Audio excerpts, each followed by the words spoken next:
الحمد لله نحمده ونستعينه ونؤمن به ونتوكل عليه ونعوذ بالله من شرور أنفسنا ومن سيئات أعمالنا من يهده الله فلا مضل له ومن يضلله فلا هادي له وأشهد أن لا إله إلا الله وحده لا شريك له وأشهد أن محمدا عبده ورسوله أرسله بالهدى ودين الحق ليظهره على الدين كله ولو كره المشركون اللهم صل على محمد وعلى آل محمد كما صليت على إبراهيم وعلى آل إبراهيم اللهم بارك على محمد وعلى آل محمد كما باركت على إبراهيم وعلى آل إبراهيم إنك حميد مجيد أما بعد فإن خير الحديث كتاب الله وخير الهدي هدي محمد صلى الله عليه وسلم وشر الأمور محدثاتها وكل محدثة بدعة وكل بدعة ضلالة أيها الإخوان والأخوات أوصيكم وإياي أولا بتقوى الله يا أيها الذين آمنوا اتقوا الله حق تقاته ولا تموتن إلا وأنتم مسلمون أعوذ بالله من الشيطان الرجيم بسم الله الرحمن الرحيم الله الذي خلقكم من ضعف ثم جعل من بعد ضعف قوة ثم جعل من بعد قوة ضعفا وشيبة يخلق ما يشاء وهو العليم القدير.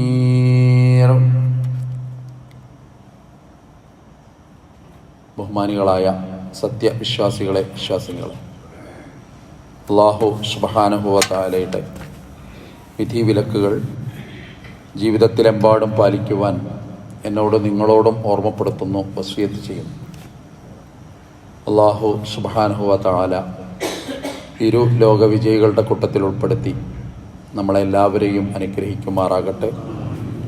മാരകമായ രോഗങ്ങളിൽ നിന്ന് അല്ലാഹു നമ്മളെ കാത്തു രക്ഷിക്കുമാറാകട്ടെ.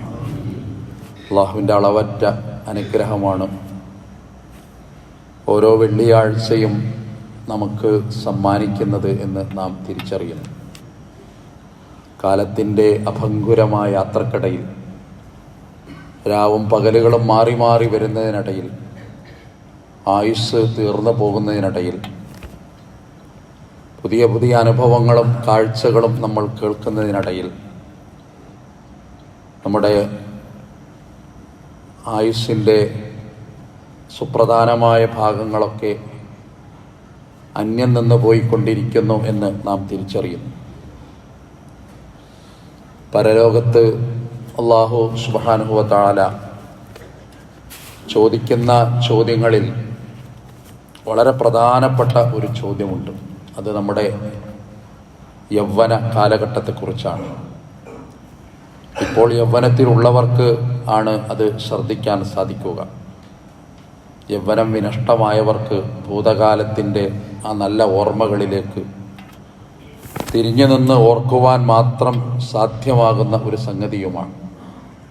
ലാ തസൂലു ഖദമ ഇബ്ൻ ആദം, ഒരു ആദം മകൻ എന്ന് പറഞ്ഞ മനുഷ്യൻ, അവൻ്റെ രണ്ട് കാല് അവന് ചലിപ്പിക്കാൻ കഴിയില്ല യൗമൽ ഖിയാമ, പരലോകത്ത്. 5 ചോദ്യങ്ങൾ അവൻ നേരിട്ടിട്ടല്ലാതെ. അതിലൊരു ചോദ്യം പറയുന്നത് വഅൻ ശബാബി എന്നാണ്.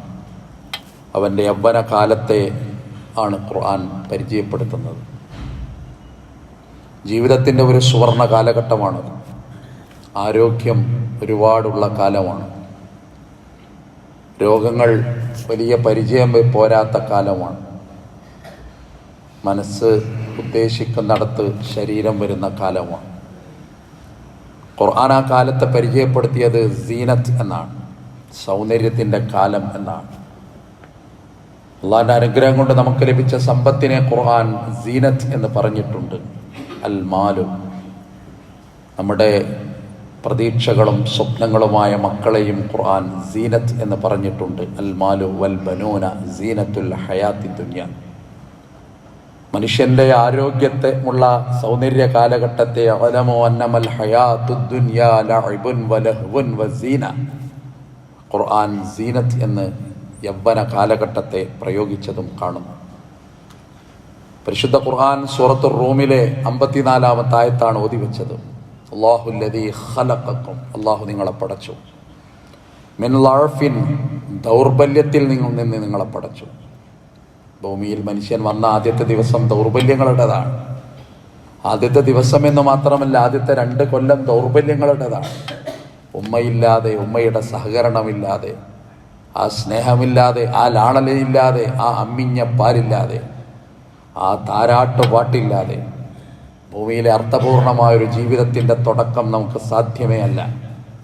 ജന്മം കൊണ്ട് ഏറ്റവും ദുർബലൻ ആര് എന്ന് ചോദിച്ചാൽ അത് മനുഷ്യനാണ്. ഇതര ജീവജാലങ്ങളെ നമുക്ക് പരിചയമുണ്ട്. മുട്ടത്തോടിൽ നിന്ന് പുറത്തു വരുന്ന 1-ാമത്തെ ദിവസം തന്നെ കോഴിക്കുഞ്ഞ് ഓടിച്ചാടി നടക്കുന്നത് നമുക്കറിയാം. പ്രസവിച്ച പശുവിൻ്റെ കുഞ്ഞ് ആ മിനിറ്റ് വെച്ച് തന്നെ അത് എണീറ്റ് നിൽക്കുന്നതും, അത് അമ്മയുടെ അകിട് തിരയുന്നതും, അതാ തള്ള പശുവിൻ്റെ പാല് കുടിക്കുന്നതും നമുക്ക് അത്ഭുതമാണ്. പക്ഷെ മനുഷ്യൻ എത്ര ദുർബലനാണ്. ഖുലിഖൽ ഇൻസാനു ദഈഫ. എത്രമേൽ ദുർബലനായിട്ടാണ് അല്ലാഹു മനുഷ്യനെ പടച്ചത് എന്ന ഖുർആന്റെ ചോദ്യമുണ്ടല്ലോ, അത് തറക്കേണ്ടത് ഹൃദയത്തിലാണ്. അവിടെയാണ് അല്ലാഹ് പറയുന്നത്, ഖലഖക്കും മിൻ ളഅഫിൻ, ബലഹീനതയിൽ നിന്ന് നിങ്ങളെ പടച്ചു. സുമ്മ ജഅല മിൻ ബഅദി ളഅഫിൻ ഖുവ്വ, പിന്നെ ആ ദൗർബല്യം നിങ്ങൾക്ക് മാറി, നിങ്ങൾക്ക് നല്ല ശക്തി വന്നു, കൗമാരം വന്നു, യൗവനം വന്നു, ശരീരത്തിന്റെ എല്ലുകൾക്ക് ബലം വന്നു, ശരീരത്തിന്റെ മസിലുകൾക്ക് പവർ വന്നു. പക്ഷേ കാലം പിന്നെയും കടന്നു പോകുമ്പോ സുമ്മ ജഅല മിൻ ബഅദി ഖുവ്വ, നിങ്ങളുടെ ആ സൗന്ദര്യത്തിന്റെ യൗവന കാലഘട്ടം, ശക്തിയുടെ കാലം, അതിനുശേഷം അല്ല പിന്നെയും പകരം ലഅഫൻ, നിങ്ങൾക്ക് ദൗർബല്യം തരാൻ തുടങ്ങി. എല്ലുകൾ പെട്ടെന്ന് പൊട്ടുന്ന വാർദ്ധക്യം, ശരീരം ചുളിയുന്ന വാർദ്ധക്യം, സൗന്ദര്യം അപ്രത്യക്ഷമായ വാർദ്ധക്യം. വശൈബ, നിങ്ങൾക്ക് അല്ലാഹു നരയും നൽകി. യഖ്ലുഖു മാ യശാ, അല്ലാഹു ഉദ്ദേശിക്കുന്നത് അവൻ പടക്കും. വഹുവൽ അലീമുൽ ഖദീർ, അല്ലാഹു എല്ലാം അറിയുന്നവനാണ്, അല്ലാഹു എല്ലാത്തിനും കഴിവുള്ളവനുമാണ്, അവൻ സർവജ്ഞനാണ്, അവൻ സർവശക്തനാണ്. റൂം സൂറത്തിൽ നമ്മളെപ്പോഴും ഇങ്ങനെ പറയാം, എല്ലാം നമ്മളെ അനുഭവമല്ലാതെ മറ്റൊന്നല്ല. സൃഷ്ടിപ്പിൽ നിങ്ങൾക്ക് മാറ്റം വരാവുന്ന തരത്തിൽ, വൈരുദ്ധ്യം വരാവുന്ന തരത്തിൽ നിങ്ങൾക്ക് ആയുസ് നീട്ടിത്തന്നു ഖുർആൻ. അഫലാ യഅഖിലൂൻ, എന്തേ അവർ ചിന്തിക്കുന്നില്ല? യാസീൻ സൂറത്തിലാണല്ലോ അത് പറയുന്നത്. ജനനം, ദൗർബല്യം, വാശി, അങ്ങനെ ഒരു കാലം, അതങ്ങനെ കുറെ കഴിയും. പിന്നെ നല്ല ബുദ്ധി, ശക്തി, ഓർമ്മ, ആരോഗ്യം, അങ്ങനെ ഒരു യൗവനം. പിന്നെ കുറെ കഴിയുമ്പോൾ പഴയ അവസ്ഥയിലേക്ക് പോവുക മനുഷ്യൻ. ദൗർബല്യങ്ങളുണ്ടാകുന്നു, വാശികളുണ്ടാകുന്നു, ചിന്തിക്കാൻ കഴിയാതെയാകുന്നു, ഓർമ്മകൾ നഷ്ടപ്പെടുന്നു. ഒരു ജീവിതം മുഴുവൻ തൊട്ടടുത്ത് കടന്ന സഹധർമ്മിണിയോടൊരു മനുഷ്യൻ ചോദിക്കുക, ആരാണ് നീ? ഇന്ന് രാവിലെ നീ എനിക്ക് ചായ എടുത്തു തന്നല്ലോ, ആരാണ് നീ? ഇത് വല്ലാത്തൊരു കാലമാണ്. അല്ലാഹുവിന്റെ റസൂൽ തേടിയൊരു തട്ടമുണ്ട്, അല്ലാഹുമ്മ ഇന്നി അഊദു ബിക അൻ നുറദ്ദ ഇലാ അർദലിൽ ഉമർ. അല്ലാഹുവേ, ആയുസ്സിന്റെ ദുർബലമായ അവസ്ഥയിൽ എത്തുന്നതിൽ നിന്ന് ഞാൻ നിന്നിൽ അഭയം തേടുന്നു. ആ ദുആ അല്ലാഹു സ്വീകരിച്ചു. 63 വയസ്സ് തികയുമ്പോഴേക്ക് സഹധർമ്മിണിയായ ആയിഷ ബീവിയുടെ മടിയിൽ തലവെച്ച് അള്ളാഹിന്റെ റസൂല് ലോകത്തോട് വിട പറഞ്ഞ് കടന്നുപോയി. ഞാൻ പറയുന്നത് യൗവനത്തിന്റെ ഒരു പ്രാധാന്യമാണ്. യൂസുഫിന് സൂറത്തിൽ പറയുന്നുണ്ട്, യൂസുഫിന്റെ സൗന്ദര്യം പറയുന്നുണ്ട്. ആ കൂട്ടത്തിൽ പറയുന്നുണ്ട്, വലമ്മാ ബലഗ അശുദ്ധഹു, യൂസുഫിന് നല്ല യൗവനം വന്നപ്പോ അതൈനാഹു ഹുക്മൻ വഇൽമാ, അദ്ദേഹത്തിന് നാം ഹുക്മ നൽകി, വിവേകം നൽകി, തത്വജ്ഞാനം നൽകി, അറിവും നൽകി, നുബുവത്ത് നൽകി, പ്രവാചകത്വം നൽകി. വകദാലിക നജ്സിൽ മുഹ്സിനീൻ, നല്ലവർക്ക് നാം ഇങ്ങനെ പ്രതിഫലം നൽകുന്നതാണ്. ഒരവിഹിതത്തിന്റെ മുറ്റത്തുനിന്ന് യൂസുഫ് രക്ഷപ്പെട്ടതും പറയുന്നുണ്ട് ഖുർആൻ.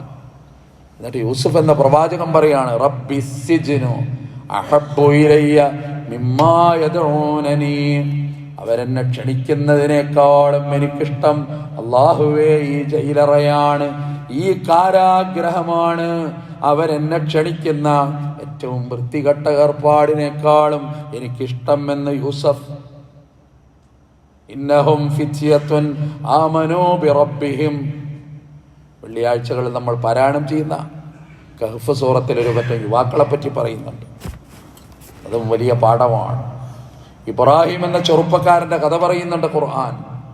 വിഗ്രഹത്തെ തകർത്ത് തരിപ്പണമാക്കിയപ്പോൾ ആരാ ഇത് ചെയ്തത് എന്ന ചർച്ചക്കടയിൽ ഖാലൂ സമിഅനാ ഫതൻ യദ്കുറുഹും യുഖാലു ലഹു ഇബ്രാഹിം, ഞങ്ങളൊരു ചെറുപ്പക്കാരനെ കേട്ടിട്ടുണ്ട്, അവൻ്റെ പേര് ഇബ്രാഹിം എന്നാണ്. ഖുർആൻ പരിചയപ്പെടുത്തുന്ന കുറേ യുവാക്കൾ. അവിടെ ഇന്നത്തെ ഒരു രീതിശാസ്ത്രം തന്നെ മാറിയില്ലേ. നാട്ടിലിപ്പം നമ്മൾ കാണുന്നൊരു യുവാവ് എന്ന് പറഞ്ഞാൽ ആരാ? മുതിർന്ന ഒരു 18 or 20 വയസ്സുള്ള ഒരു ചെറുപ്പക്കാരൻ. അവൻ ഈ റോട്ടിലൂടെ നടക്കുമ്പോൾ ചെറിയ കുട്ടികൾ ധരിച്ച പോലെ ഒരു നിക്കർ ധരിച്ചിട്ട് നടക്കണം, മോഡലായി മാറി. അവനൊരു ട്രൗസർ ഇട്ടിട്ടാണ് നടക്കുക.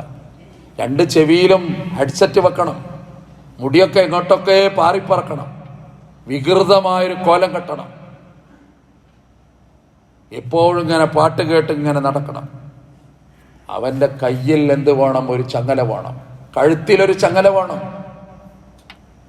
പരിശുദ്ധ ദീനിൻ്റെ ഒരു പാഠം പഠിക്കുമ്പോൾ ഒരു മോതിരമല്ലാത്ത, പുതിയ കാലത്ത് പണ്ഡിതന്മാർ ആദ്യകാലത്തൊക്കെ ചർച്ച ചെയ്തിരുന്നു വാച്ച് പറ്റുമോ പറ്റൂലേ, സമയം നോക്കാൻ ഒരു വാച്ചും അല്ലാത്ത വേറെ എന്താ മനുഷ്യന് ഒരു പുരുഷന് അനുവദിച്ചിട്ടുള്ളത്? ഈ കഴുത്തിൽ മാലയിടുന്നൊരു സംസ്കാരം പുരുഷനെ സംബന്ധിച്ചിടത്തോളം എവിടെ നിന്ന് വന്നു? ആർക്കും ഒരു കുറ്റബോധം തോന്നുന്നില്ല. അത് തെറ്റാണെന്ന് ആർക്കും തോന്നുന്നില്ല. അതിങ്ങനെ ഇട്ടാലേ ഒരു റാഹത്താവുള്ളൂ. ചെറിയ മക്കള് കടയിൽ പോയാൽ പോലും ഒരു ചെയിന് വാങ്ങണം, 50 റുപ്യയുടെ 30 റുപ്യയുടെ. അതൊരു മോഡലാണ്. നമ്മൾ പോയി നോക്കൂ. നിങ്ങൾ ഇസ്ലാമിൻ്റെ ഈ അധ്യാപനത്തെ പുറങ്കാല് കൊണ്ട് ചവിട്ടിത്തെറിപ്പിച്ചിട്ട് കുറേ കാലം കഴിഞ്ഞിട്ട് മക്കൾ വഴിതെറ്റിപ്പോകുന്നു എന്ന് വിലപിച്ചിട്ട് കാര്യമല്ല. അന്ന് ചെയിന് വാങ്ങിക്കൊടുത്ത വാപ്പ ഓർക്കണം.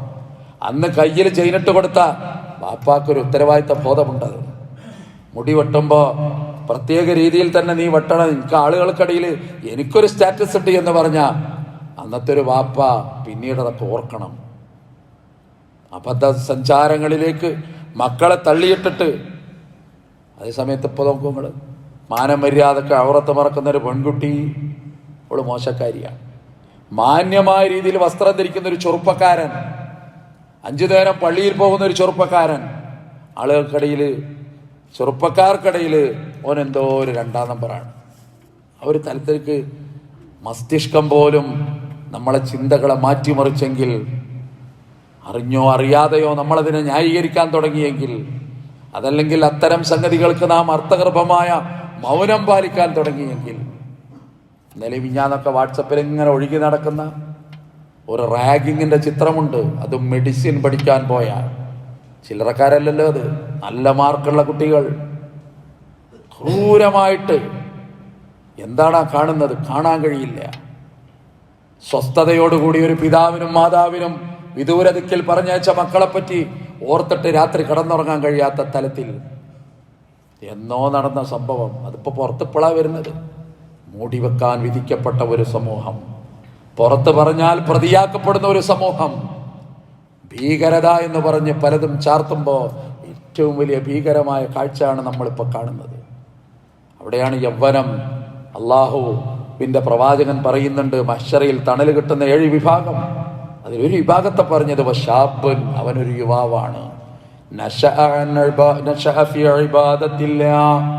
അള്ളാഹിന്റെ മാർഗത്തിൽ അവൻ ആരാധന ചെയ്ത് വളർന്നവനാണ്. അപ്പോൾ ഒരു ആരാധന എന്നതിനർത്ഥമല്ല. ഇസ്ലാം അങ്ങനെ ആരോടും പറഞ്ഞിട്ടുമില്ല. വേറൊരു പണിക്കും പോകില്ല, ഞാൻ അങ്ങനെ നിസ്കരിക്കുക, അങ്ങനെ ഒരു ഏർപ്പാടില്ല. ജുമുഅ കഴിഞ്ഞ ഉടനെ പുറം ലോകത്തിറങ്ങുകയും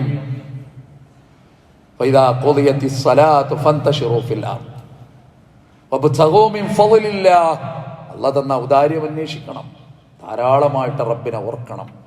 അത് പറയുന്ന ഖുർആനാണ്. ഉത്തരവാദിത്തങ്ങൾ ഉണ്ടാകണം, ദുനിയാവ് നോക്കണം, ദുനിയാവിന്റെ കാര്യങ്ങൾ അറിയണം. സൽമാനുൽ ഫാരിസ് റളിയല്ലാഹു അൻഹുവിനെ അബൂദർദാ റളിയല്ലാഹു അൻഹു ഒരു വിരുന്നിന് ക്ഷണിച്ചു, വീട്ടിലേക്ക് വിളിച്ചു. അത് അറബികളുടെ ഒരു കൾച്ചറാണ്. ഇന്ന് വരണം നിങ്ങൾ വീട്ടിലേക്ക്, നിങ്ങൾക്ക് ഞാൻ ഭക്ഷണം ഒരുക്കിയിട്ടുണ്ട്. മഹാനായ സൽമാൻ ഫാരിസി അബൂദർദാവിന്റെ വീട്ടിലെത്തി. അബൂദർദാ ധാരാളമായിട്ട് ആരാധനയിൽ മുറിഞ്ഞു വീഴുന്ന ഒരു ചെറുപ്പക്കാരൻ കൂടിയാണ്. സൽമാന് നല്ല ഭക്ഷണം വിളമ്പിക്കൊടുത്തു. എന്നിട്ട് അബൂദർദാ പറഞ്ഞു, നിങ്ങൾ കഴിക്കണം, എനിക്ക് സുന്നത്ത് നോമ്പാണ്. സൽമാൻ ഫാരിസി റളിയല്ലാഹു അൻഹുവിനോട് അബൂദർദാവിന്റെ ഭാര്യ വന്നിട്ട് പറയുന്നുണ്ട്, അദ്ദേഹത്തിന് ഇങ്ങനെ നോമ്പ്, നിസ്കാരം, രാത്രിയിലും നിസ്കാരം, പകലും നിസ്കാരം, അങ്ങനെ ഒരു രീതിയാണ് അദ്ദേഹത്തിൻ്റെ. ഭാര്യ ഒരുപാട് അർത്ഥം വെച്ച വാക്കാ പറയുന്നത്. ഞാനിവിടെ ഉണ്ട് എന്ന് പോലും അദ്ദേഹത്തിന് ഓർമ്മയില്ലാത്ത പോലെ.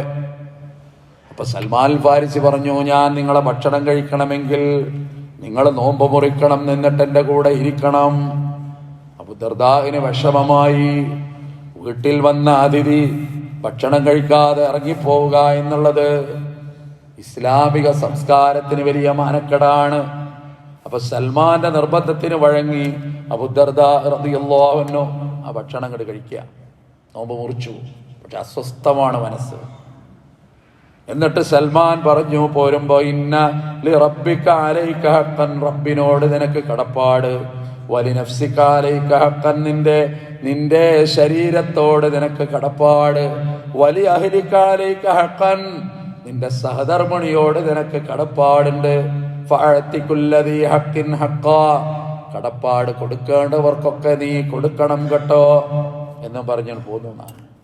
പരാതി റസൂലുള്ളാഹിന്റെ അടുത്തെത്തുക. അബൂദർദാന്റെ പരാതി പറയാ, എന്റെ സുന്നത്ത് നോമ്പ് മുറിച്ചു, അതിന് കാരണം സൽമാൻ. എന്താണ് ദീനിന്റെ പ്രതിവിധി? അതാണ് പാഠം. സുന്നത്ത് നോമ്പ് എന്തിനെ മുറിച്ച്, അത് വേണ്ടിയിരുന്നില്ല. അങ്ങനെയല്ല റസൂലുള്ളാഹി പറഞ്ഞത്. സ്വദഖ സൽമാൻ, സൽമാൻ പറഞ്ഞതാണ് സത്യം. മറ്റൊരു റിവായത്തില് ഇന്ന സൽമാനു അഫ്ഖഹു മിൻക, അബൂദർദായെ നിന്നെക്കാൾ വിവരമുള്ളവനാണ് സൽമാൻ. വേറെ ഒരു റിപ്പോർട്ടിൽ ലഖദ് ഊതിയ സൽമാനു ഇൽമാ, സൽമാന് നാം വിജ്ഞാനം നൽകിയിട്ടുണ്ട്. ആണ് ദീനും ദുനിയാവും. യവന അങ്ങനെയാണ്, ഓരോ ഇബാദത്ത് നിന്നും പറയുന്നില്ല. അതേ സമയത്ത് ഉത്തരവാദിത്തങ്ങളുടെ നിർവഹണം അത് വളരെ പ്രധാനമായി മാറുന്നു. ഇവിടെയാണ് പുതിയ കാലം അല്ലെ. ജാഹിലിയ്യ കാലത്ത് 3 വൈകല്യങ്ങൾ യുവാക്കളുടെ അഭിമാനം എന്ന് പറഞ്ഞിരുന്ന തറഫയുടെ ഒക്കെ കവിത വായിക്കുമ്പോൾ അത്ഭുതം തോന്നും. വലൗലാ സലാസുൻ ഹുന്ന മിൻ ഈശത്തിൽ ഫതാ വജദ്ദിഹി കലം മഹഫൽ മതാ ഖാമ ഉവദി. ദീർഘമായിട്ട് പറയാം. 3 കാര്യങ്ങളുണ്ടെങ്കിലേ യുവാവാകുള്ളൂ. അതിലൊന്ന് മദ്യമാണ്, മറ്റൊന്ന് സ്ത്രീയാണ്, മറ്റൊന്ന് യുദ്ധമാണ്. അവരെയാണ് ദീന് നന്നാക്കിയത്. ആ സംസ്കാരത്തെയാണ് അടിമുടി പറിച്ചെഴുതിയത്. അങ്ങനെ വന്നപ്പോഴാണ് ഏറ്റവും നല്ല യുവാക്കളായിട്ട് അവര് മാറിയത്. വകമ്മിൻ ഫതൻ യംസി വയുസ്ബിഹു ആമിനാ വഖദ് നുസിജത് അക്ഫാനുഹു ഫഹുവ ലാ യദ്രി. ചെറുപ്പക്കാർ നല്ല ആരോഗ്യവും നല്ല മസിലും നല്ല സൗന്ദര്യവും നല്ല വേഷവും നല്ല നല്ല നല്ല രീതിയിൽ ഇങ്ങനെ ജീവിക്കുന്നു രാവും പകലും. പക്ഷേ അവരെ പൊതിയാനുള്ള തുണി കഫം പുട കടയിൽ വന്ന് ചില്ലലമാരയിൽ അടുക്കി വെച്ചത് അവരറിഞ്ഞിട്ടില്ലല്ലോ. അത് മില്ലിൽ നിന്ന് പുറത്തിറങ്ങി. ചില മരണങ്ങളൊക്കെ നമ്മളെ ബോധ്യപ്പെടുത്തുന്നുണ്ട്. ആരാ പ്രതീക്ഷിച്ചത് അങ്ങനെ ഒരു മരണം? ഞെട്ടിപ്പോകൂലേ നമ്മൾ, പതറിപ്പോകൂലേ മനുഷ്യൻ? വലിയ പാടാണ് അതൊക്കെ പകർന്നു നൽകുന്നത്. ഇസ്ലാമിക ചരിത്രത്തിലെ ഒരുപാട് യുവാക്കൾ, അവരൊക്കെ പ്രായം കണ്ട നമ്മൾ അത്ഭുതപ്പെട്ടു പോകും. ഉമൈർ ബിൻ അബി വഖാസ് 16 വയസ്സാ, ബദറിലെ ഷഹീദ. മിസ്അബ് ബിൻ ഉമൈർ ചരിത്രം നിങ്ങൾ ഒരുപാട് കേട്ടതാ. 40 വയസ്സേ പ്രായം, ഉഹദിലെ ഷഹീദാണ്. ജഅഫർ ബിൻ അബി ത്വാലിബ് മുഅത്തയിലെ ഷഹീദ, 38 വയസ്സാണ് പ്രായം. Umar bin Abdul Aziz Malayali പണ്ടൊക്കെ പാടി നിറഞ്ഞിരുന്ന ഉണ്ടുസഖി എന്ന പാട്ടിൻ്റെ പിന്നാമ്പുറത്തൊരു കഥയുണ്ട്. അധികാരത്തിലെത്തിയിട്ട് വിനയാന്വിതനായിട്ട് 2 കൊല്ലം രാജ്യം ഭരിച്ചൊരു മനുഷ്യൻ. അദ്ദേഹത്തിൻ്റെ പ്രായം പറയുന്നത് 41 വയസ്സാണ്. റസൂലുള്ള പ്രബോധനത്തിന് പറഞ്ഞയച്ച മുആദ് ബിൻ ജബലിന്റെ പ്രായം 33 വയസ്സ്. സഅദ് ബിൻ മുആദിന്റെ പ്രായം 37 വയസ്സ്. അതൊക്കെ വലിയ ചരിത്രമാണ്. 30 വയസ്സ് തികഞ്ഞിട്ടില്ല. ജുലൈബീബ് എന്ന് പറയുന്നൊരു സഹാബിയുടെ അത്ഭുതം തോന്നുന്നത് ആ ചരിത്രം അങ്ങനെ വായിക്കുമ്പോൾ.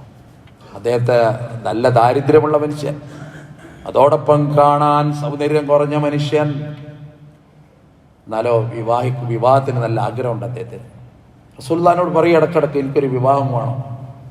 അൻസാരി പെൺകുട്ടികൾ ആരാ തയ്യാറാകുക? അവസാനം റസൂലുള്ള പറഞ്ഞു ജുലൈബീബിനോട്, നീ ഇന്നാലിൻ്റെ വീട്ടിൽ പോകണം. ഒരു അൻസാരിയുടെ വീടും വിഷയമൊക്കെ പറഞ്ഞു കൊടുത്തു. അവരുടെ ഉമ്മയോടും ബാപ്പയോടും പിതാവിനോട് ചെന്നിട്ട് അന്വേഷിക്ക്, അവിടെ ഒരു പെൺകുട്ടിയുണ്ട്, അദ്ദേഹത്തിൻ്റെ മകളെ വിവാഹം ചെയ്തു തരുമോ? ജുലൈബീബ് പോയി ഉമ്മാനോടും വാപ്പാനോടും ചോദിച്ചു, അല്ല നിങ്ങളെ മോളെ എനിക്ക് വിവാഹം ചെയ്തു തരും. അവർ പറഞ്ഞു, നിനക്ക് വിവാഹം ചെയ്തു തരാൻ കഴിയില്ല. ഒന്ന്, നീ സൗന്ദര്യം തീരല്ല, കാണാനൊരു വൈരൂപ്യമാണ്. രണ്ടാമത്തത്, നീ ഫക്കീറുമാണ്. ഏതൊരു വാപ്പി അങ്ങനെ തന്നെയാണ്. ഞങ്ങൾക്ക് പറ്റൂല, അമ്മയും വാപ്പിയും പറയാം. അകത്തുനിന്നൊരു വിളി വരുന്നുണ്ട്, ഉമ്മായ അബീവയ ഉമ്മി. ആരെയാണ് നിങ്ങൾ തിരിച്ചു പറഞ്ഞേക്കുന്നത്?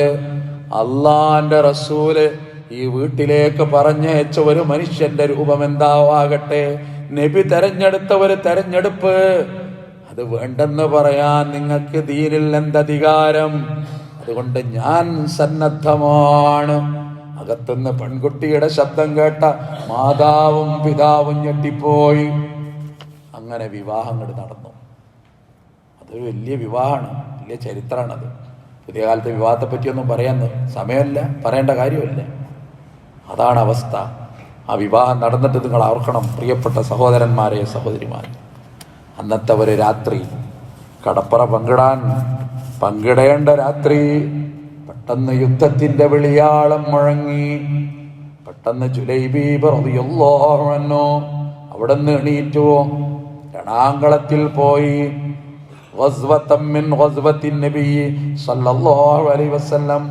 റസൂലുള്ള പങ്കെടുത്ത യുദ്ധമാണ്. ആ യുദ്ധത്തിൽ അദ്ദേഹം പങ്കെടുത്തു. അങ്ങനെ യുദ്ധമൊക്കെ കഴിഞ്ഞു. രക്തസാക്ഷികളെ തിരയാൻ തുടങ്ങി. മരിച്ചു കിടക്കുന്ന 30-ലധികം ആളുകൾ അന്ന് മരിച്ചു എന്ന് കാണുന്നു. അവരൊക്കെ തെരഞ്ഞു, എല്ലാവരും തെരഞ്ഞു. അങ്ങനെ വന്നു നബി സല്ലല്ലാഹു അലൈഹി വസല്ലമയോട് അവർ പറഞ്ഞു, ഞങ്ങൾ എല്ലാവരെയും കണ്ടു. അപ്പൊ റസൂലുള്ള ചോദിച്ചു, ആ കൂട്ടത്തിൽ ജുലൈബീബിന് എന്റെ മൃതദേഹമുണ്ടോ? അവർ പറഞ്ഞു ഇല്ല. റസൂല് പറഞ്ഞു, പോരാ, ഒന്നുകൂടി നിങ്ങൾ തിരയണം. അങ്ങനെ മൃതശരീരങ്ങൾക്കിടയിലൂടെ തെരഞ്ഞപ്പോ 7 ശത്രുക്കൾ വെട്ടേറ്റ് കിടക്കുന്നു.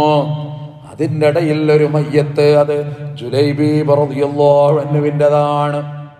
7 പേരെ ആ രണാങ്കളത്തിൽ പോരാടി വധിച്ചിട്ട് അദ്ദേഹം അതിനിടയിൽ കടന്നിട്ട് ഷഹീദായ കഥയാണ് പറയുന്നത്. അതൊരു ചെറുപ്പക്കാരനാ, 30 വയസ്സാ പ്രായം. വലിയ പാടാണ് അതിലൊക്കെ ഉള്ളത്. യൗവനം അല്ലാഹു തന്ന അപാരമായ അനുഗ്രഹവും സൗകര്യവും സൗന്ദര്യവുമാണ്. അത് ചോദിക്കും പരലോകത്ത് നിന്ന്, വെറുതെ പറയുന്നതല്ല. അത് ഉൾക്കൊള്ളാൻ സാധ്യമാകണം. ആ രീതിയിൽ ജീവിതം ക്രമപ്പെടുത്താൻ കഴിയണം. അല്ലാഹു റബ്ബുൽ ഇസ്സത്ത് നമ്മളെ എല്ലാവരെയും അനുഗ്രഹിക്കുമാറാകട്ടെ. വളർന്നു വരുന്ന നമ്മുടെ യുവതലമുറ ദീനിൻ്റെ ഈ സംസ്കാരത്തിൻ്റെ ചട്ടക്കൂടിൽ തന്നെ വളരാൻ അല്ലാഹു അവർക്ക് തൗഫീഖ് നൽകി അനുഗ്രഹിക്കുമാറാകട്ടെ.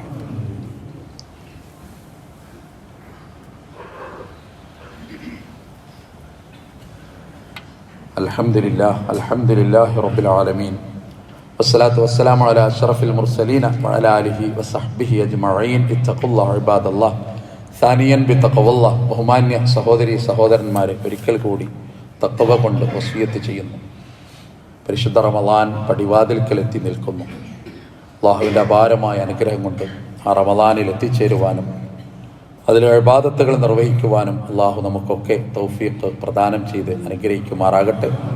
ഇന്നിപ്പോൾ ഇവിടെ വളരെ മനോഹരമായ രീതിയിൽ എയർ കണ്ടീഷൻ, ശബ്ദം കണ്ടോ, വളരെ സൗന്ദര്യമാണ്. കാരണം ഫാനിൻ്റെ കറക്കത്തിൻ്റെ ശബ്ദമോ ബഹളമോ ഇല്ലാതെ ശാന്തമായ ഒരു ഒരു ഒരു സിറ്റുവേഷൻ.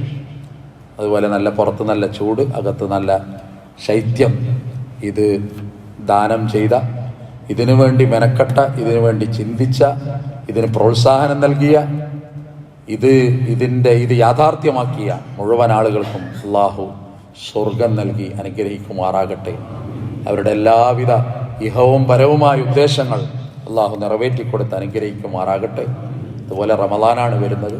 ഇന്ന് ഞാനൊരു കുറിപ്പ് കണ്ടു, ഒരു പത്രത്തിൻ്റെ കട്ടിങ്ങാണ്.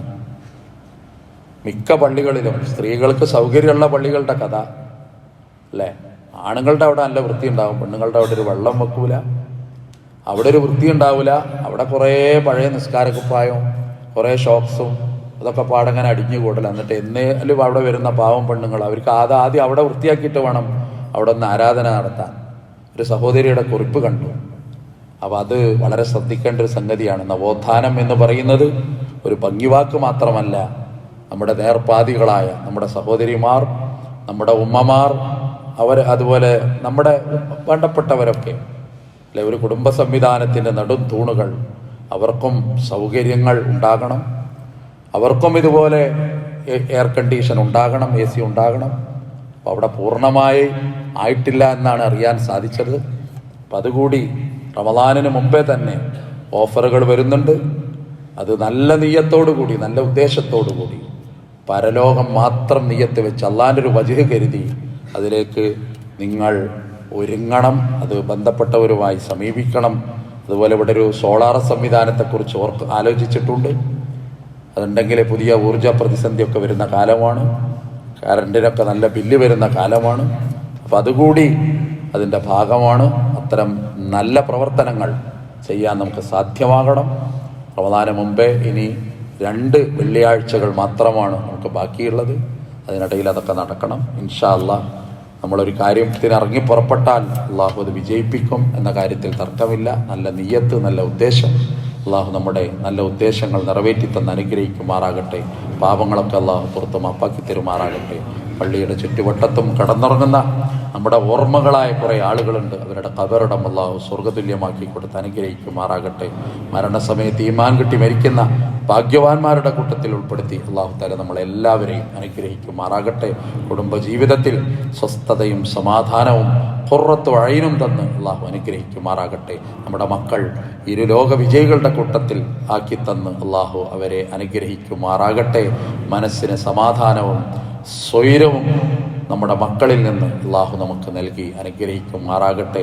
അവരുടെ വിദ്യാഭ്യാസം, അവരുടെ ദുനിയാവ്, അവരുടെ ആഖിറം എല്ലാം വിജയത്തിലാക്കി തന്ന് അള്ളാഹു അനുഗ്രഹിക്കുമാറാകട്ടെ. അല്ലാഹുമ്മ റബ്ബനാ ഹബ് ലനാ മിൻ അസ്വാജിനാ വദുർരിയാതിനാ ഖുർറത അയ്യുൻ واجعلنا للمتقين إماما. اللهم أعز الإسلام والمسلمين وأذل الشرك والمشركين. اللهم أجرنا من النار.